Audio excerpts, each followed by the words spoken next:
Welcome back to Black Widow Fishing. I'm Bryce. Do you know how to improve the results every time you go fishing? I bet you didn't know it was as simple as keeping a logbook entry every time you go out. Keeping a logbook of details such as where you were, what you're fishing with, the weather conditions, and if you caught anything or not can help you develop and learn the patterns of every fishery you visit. When you have all this information stored and you refer back to it, you have given yourself the best chance to catch a fish during subsequent visits.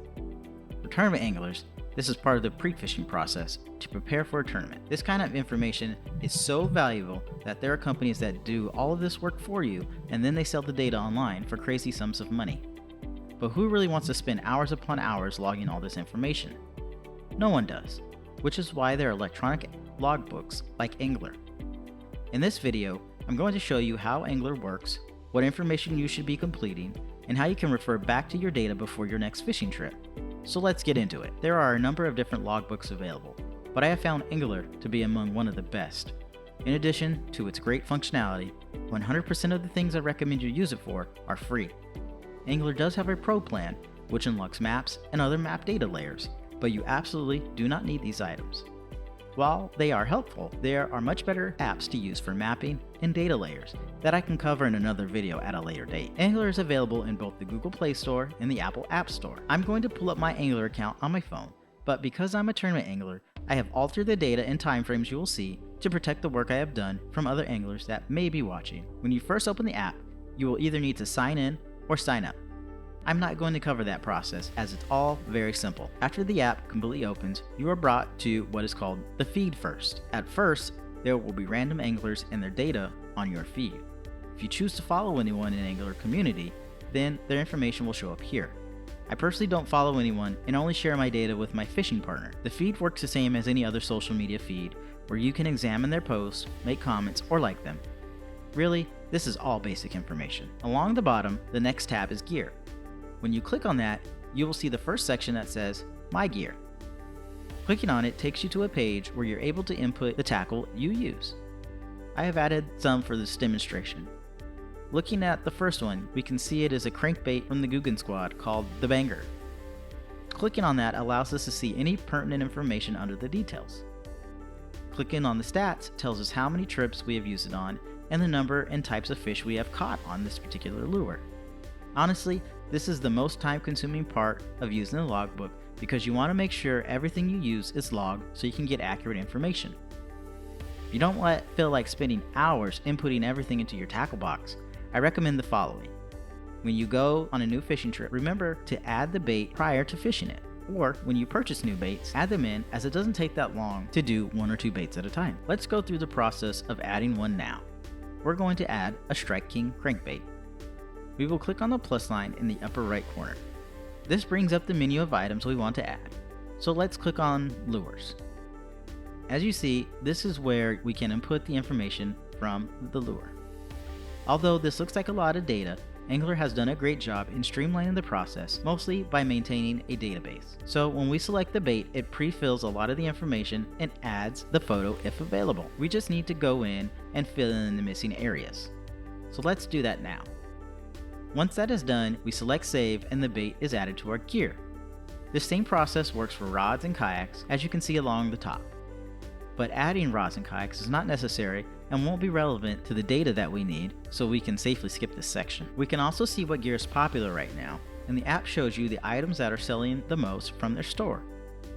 This allows you to add them right to your gear or add them to a shopping cart for you to buy. The next section is devices. Clicking on this, you will be asked to allow the app to use Bluetooth.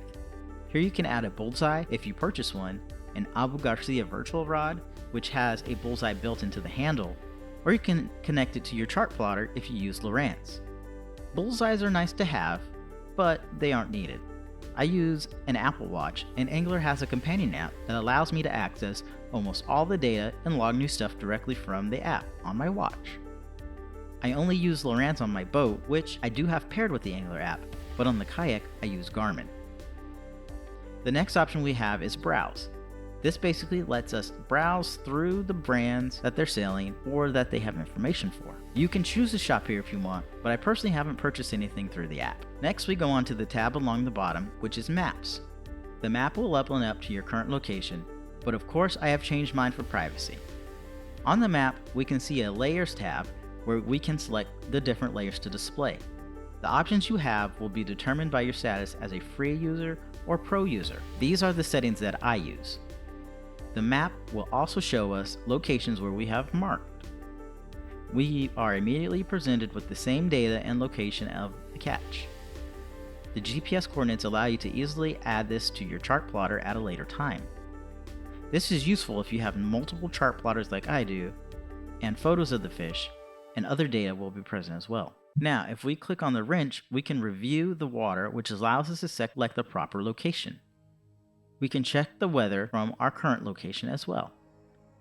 There is also a shortcut to the devices page, which we covered earlier. Now, if we click on the pin icon, it allows us to add a waypoint, but keep in mind this will add it to your phone's current location and not where you're currently looking at. Since we are not on the river, we can long press on the location and drop a pin. I will add a boat launch waypoint now. Now you can take a photo and add any notes if you wanted. Next, we can click on the fish icon that allows us to quickly log a catch with some information seen. I highly recommend taking a photo and inputting all the information that you can about the catch, as it will be important in your pattern development later. But we are going to cancel since I don't have a catch to log. We can also take a photo of something and have it be tied to the map. The last button you see is a play button. This will start the GPS recording, which we won't be using today. This basically works like any other recording where it will mark your location, speed, catches, weather, etc. to build a complete picture for that fishing trip. Once completed, this information gets transferred to your logbook, which is in the next tab along the bottom. So let's look at the April 29th trip. We now get a logbook entry which shows on the map. The time of the trip was 6:28 to 2:35, and all the available weather information is presented. If we press the play button, the app will replay our trip in fast motion and display any current catches.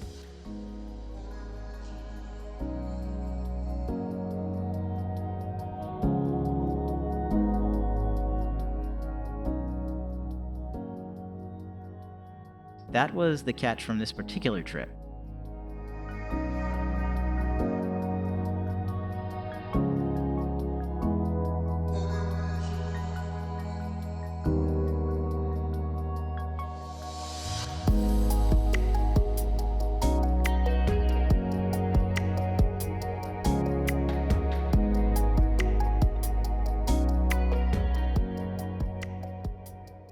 We can click on the Stats tab to learn more information.